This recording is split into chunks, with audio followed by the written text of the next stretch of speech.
I think there is something we have to remember when it comes to AEW Rampage, because sometimes All Elite Wrestling is going to film a Dynamite and then they're going to film a Rampage right afterwards.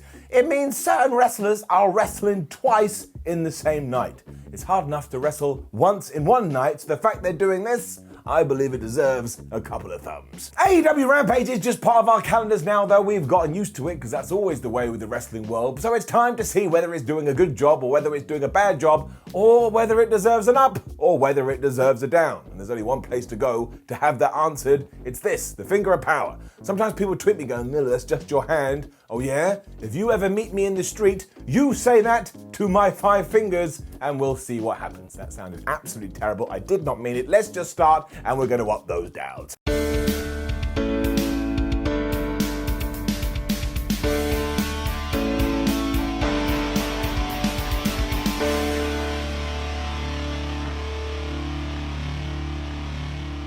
I know, I get it. If you do watch a lot of the ups and downs, you're like, Simon, why are you giving out so many golden ups recently? But that's not my fault. You should go and blame the professional wrestlers themselves. Something has clearly gotten into the water and everybody is just having fire matches. So we did indeed have Pac versus Andrade, which we've been waiting for ages. And I thought it was flubbing terrific.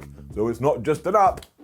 It's a golden up. This really is one you need to go out of your way to see, and also takes this idea about Andrade and throws it out the window. Because there were some critics out there, and hey, everyone's allowed their opinion, that were going, man, I don't think Andrade's got it anymore, just because he had a run of pretty good matches. I mean, you don't always have to be smashing it out of the park each and every single day, but I tell you, he did it here, it was fabu. They were going at a mad pace from the off, and they were brawling inside of the ring, they were brawling outside of the ring. When they were back in the squared cycle, Pac was like, haha, I've got a hand, and he just started to chop the shit out of Andrade. But Andrade didn't like this pain in his chest, so he hit a springboard DDT to the apron.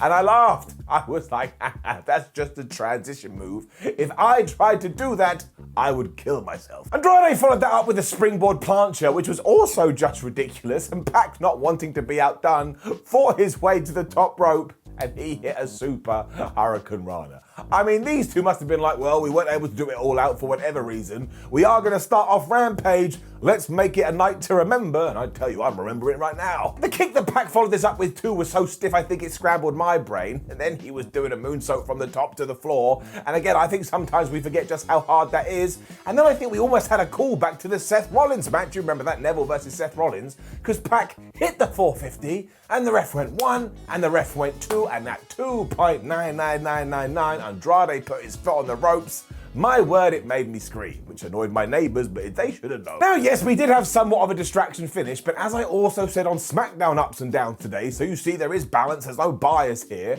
When you have a match this good, who cares? I'm happy to ignore it, and ignore it I shall. I was more worried when Jose, Andrade's translator, jumped up on the apron and had a taser, because all of a sudden I was having flashbacks. Tasers and wrestling do not have a good history. I never want to see one again. It didn't work though, because the Lucha Brothers had been watching this from the back and they were like, well, you're not going to do that to our friend, so they ran down and took him out. But because the referee was like, would you people stop playing around? I'm trying to officiate a match. Ooh, Chavo snuck in the ring.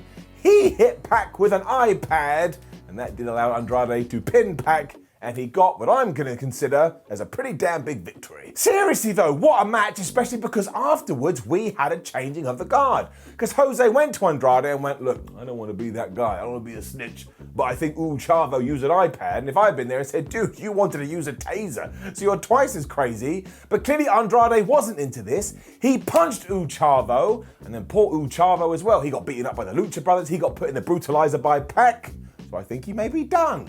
Ooh, Chavo indeed. Now surely we are doing this too because Andrade is about to get new representation, and you know who would make all the sense in the world? The Nature Boy, woo! Ric Flair. And if we do that, flap me sideways, Andrade, he gonna fly to the moon? But all of this, just truly great professional wrestling. Sting and Darby Allin were then out to remind you that AEW Rampage is essential viewing, and what was really good about this is we're now connecting stories from Dynamite to Rampage, so yeah, if you are a fan, you better get your eyes and switch them to on.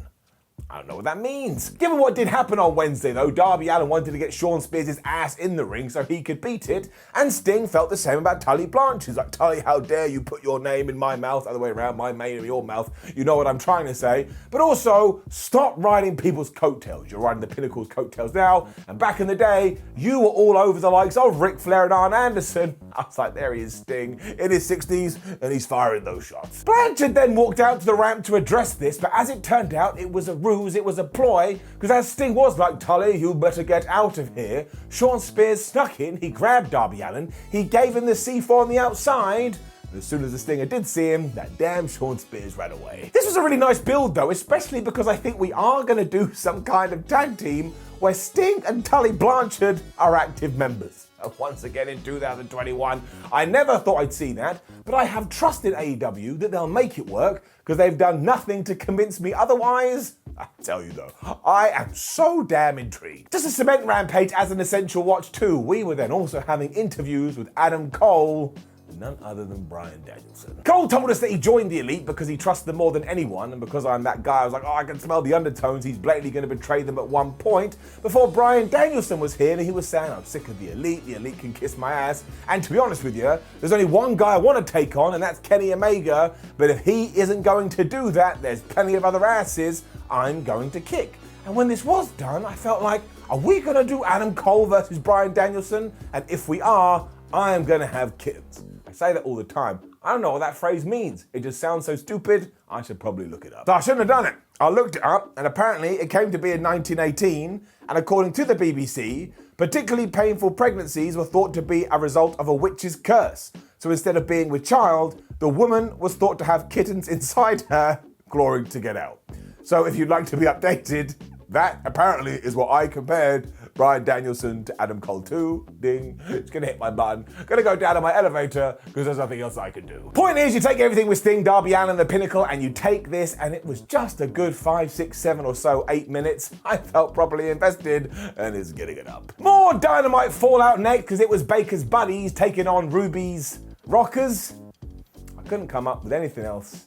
I really am letting myself down today, but up. And it was quite short and sweet, but I really did think it got across everything it needed to get across. Like Baker and Riho were in there to begin with, but this was all about Jamie Hayter, in the sense, no matter what was going on, if Hayter got in there, she's so damn strong and she's so damn powerful, she's gonna grab your ass and she's gonna start to chuck you around. Britt Baker's team got the advantage after Rebel had kneed Riho in the back and she wasn't even the legal woman, but you know how that goes in a 6-person tag. Then the bad guys are like, ka-ching, we could go to work. Soho had the hot hand, so she got the big tag at one point, but even when she teamed up with Kris Statlander to try and take down Jamie Hayter, take everything I just said and repeat it here, she's just too damn strong. She'd been doing those reps. Riho seemed to ignore this after a while and she became Spider-Man because she climbed up onto Kris Statlander's shoulders and she was about to stomp on Britt Baker.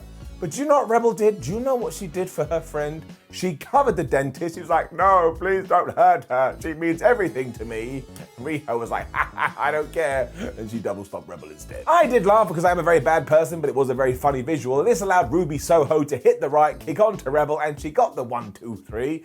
And this was smart booking too, because do I believe that Ruby Soho will beat Britt Baker for that title? No. So should she get some wins beforehand? The answer is yes. We are continuing with these Mark Henry interviews before we do get to our main event on Rampage, and as I always say, please keep them up because I really enjoy them, especially because here we had Max Caster essentially going, hey man, I'm a massive dick, and Brian Pillman going, well, I'm not a dick, I'm the wonderful babyface of the night, please cheer for me. Yeah, I will, Brian. I'm into it. And this really was just Wrestling 101, but there's nothing wrong with that because there's a reason Wrestling 101 always works. So even though Brian Pillman was flying around being like, oh man, look at me, I'm so good, because Anthony Bowens was on the outside, he kept causing the distraction, and Max Caster had no problem with this, and he took advantage every single damn time. I mean, at one point, Caster even threw Bryan out to the outside and distracted the ref so that Anthony Bowens could lay some shots in, and I was sat at my shout going, referee, what are you doing? Because I forgot I wasn't at a live show. It's just been a while. Pillman was about to hit something off the top rope and Anthony Bowens was just up there with him. So after he had knocked him off, Brian turned and went, that's it, I'm going to give you a crossbody to the floor. And he did. But once again, I was like, no, Brian, Do you not watch? If you turn your attention to the other guy, you then get back in the ring and lose. But of course, this was the tease, and it didn't happen. Instead, after Max Caster had gone for his elbow drop, Brian Pillman got out the way. He hit his springboard elbow crossbody thingamajig. It looked like a pretty good move. It was athletic, a lot like his dad, and he got the pin. And because he was in his hometown, everybody cheered, and I felt all warm and fuzzy in my tum-tum. The Acclaim jumped him afterwards, but this was to tie into the fact about where we were, because then Jon Moxley, who's also from Cincinnati, ran down and he made the save, and Rampage went off air with Brian Pillman going way, and John Milkman going way, John Moxley going way, and I was sat there apparently with some milk going way. Not true, I haven't drunk milk in years. It makes me feel a bit sick.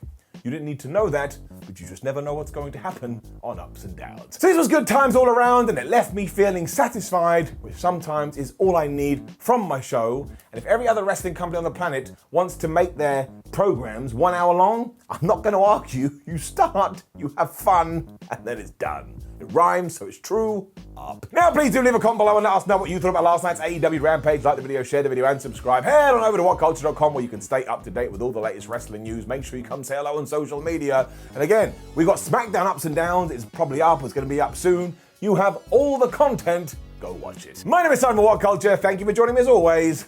I'll see you on the next one.